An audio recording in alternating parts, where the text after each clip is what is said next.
Well, hello, Iron Bill here. I'm back, as well as Iron Banner being back.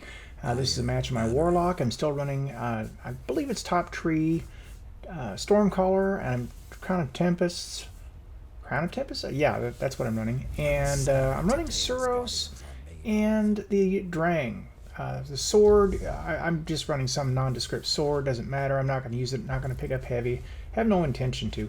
What I'm working on in this video is the switch up between this auto rifle and a sidearm. I've been trying shotgun in earlier matches, and I can't find a shotgun that I really care about. Honestly, I need to farm a good mind benders. I don't have anything that can actually reach out. I don't really want to use a chaperone and take up the exotic slot.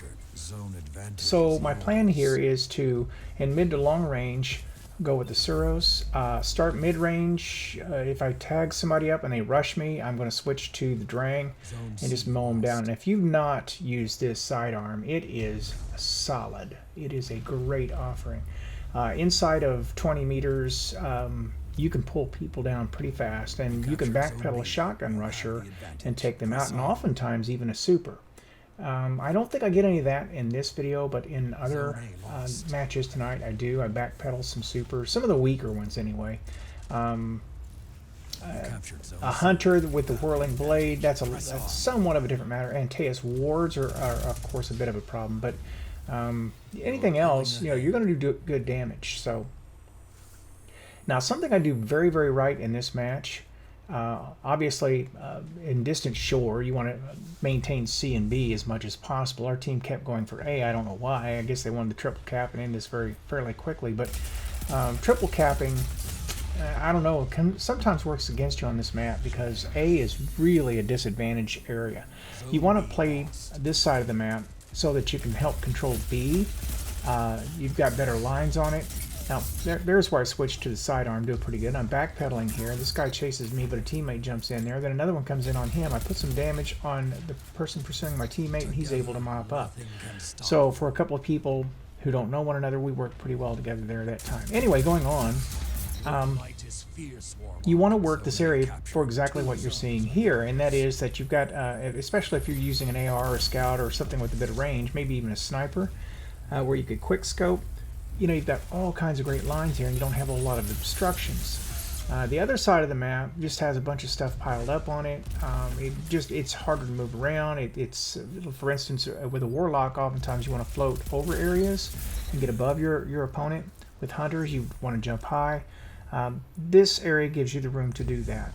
So most of the time, you want to hold C and B. I wouldn't mess with A. And I think we finally kind of resigned ourselves to the fact that's what we're going to try to do. So anytime I see C being taken, I'll prioritize that over B. I simply do not want to spawn on the other side of the map. Alright, so I'm doing alright here. I'm holding my range the way I want to. I'm picking fights that are winnable. It's not that I can't get in the middle of a scrum. See, there's C being taken there. I'm on my way. And fortunately, I have a teammate with a like mind. Understands we need to keep that zone. And so coming back to B, this is a really good range for the Suros right here. And I don't know what that turns out to be. Probably something like 25 meters.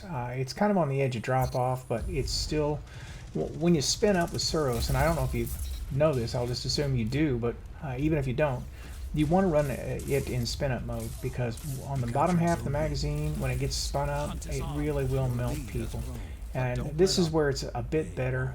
Has the edge on a hard light, for instance. If you can get this thing spun up and a hard light person tries to step out and take you on, they're going to lose that fight every time, as long as you're hitting your shots. So it's one of the better 600s for that reason. You know, arguably the best. Although hard light does beat it statistically in a lot of different areas. All right, so I realize I got a problem there. I need to back up. I don't need to get in too tight. There are a couple shotgun rushers. I'm going to make them come to me as much as I possibly can. I keep checking this, I don't know what that area is called. We're in the grotto right now, but they didn't seem to play that area. Better teams will utilize that space more. This team allowed me to play the way I wanted to. I want to play around the edges, so I didn't have to worry about my flanks so much. I don't make a real good use of the super, but I'm going to get pinched one way or the other, so I figure I'm going to get a couple kills with it before I get taken down. And You know, I could run blank on that, but I forget to use it. It's there, I just don't use it. And I do the same thing in later matches when I go void. I intentionally turn on blank, and it got me out of a couple jams in my neutral game, but in terms of my super game, I didn't utilize it to close the gap between myself and other combatants. So it's unfortunate, you know. It takes some time for me as an old guy to get used to the abilities of whatever subclass I'm on, and I switch around so much that kind of throws me too. And for those people who main one character and that's all they do, in this instance they have a decided advantage because they're able to really refine their movements to muscle and commit them to muscle memory and all that. So, well, as you see, I'm not putting together long kill streaks, but I am getting the kills. Now I had to choose here. That person jumped across. They were closer to me.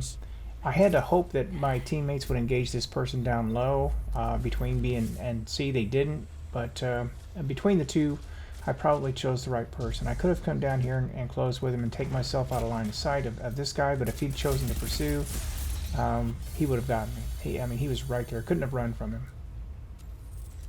And there's another point too. I mean, you'll see me take on supers here and there, not just in this recording, but in others as well. And you know, there's a certain zone at which you have a chance to get away from a super, and there's a zone in which you don't. If you can break line of sight when you hear it being thrown, and you can get down and off the radar, you know, that'll work. But see, this was a stupid play because I knew he was back there. I knew he had the bow. It was hitting hard, and instead of reloading behind cover, I reloaded out there in the open. He just jumped sniped me, and all he had to do was body me because I was so low. It was just dumb.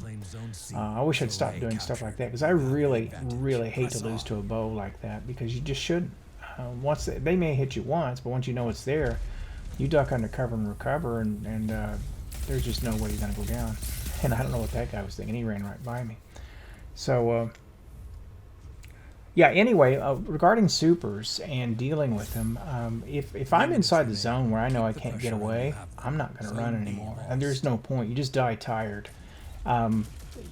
Best to just stand and take whatever damage onto them that you can, and hope your teammates can mop up. Okay, so I decided to pull down the shield on B, and I know there's a person inside the cave there that's trying to trap or spider me. So I jump up and over. With a Warlock you can do, and you can bait him out, and that sidearm would have polished him off if he'd stuck his head out. But he didn't take the bait. Okay, so we got that kill. We got that one. And I'm not going to lie to you, I'm having a hard time seeing things beyond a certain distance. And this plate in the back, that warp zone, I can't even see that guy there. I didn't know he was there till it was too late. He was crouched down, and I just got new glasses, so man, I hope my eyesight's really not going out. But yeah, I couldn't even see him there. And I noticed that I'm starting to struggle getting on my pipper on the heads at any range. So I don't know, some of the thrill of getting older. So how did I do in this match? I played pretty well, movement was good, I made not too many dumb choices, and in this particular match, it comes out okay. So with that, I'm going to close it out. This is Iron Bill, and I'm signing out.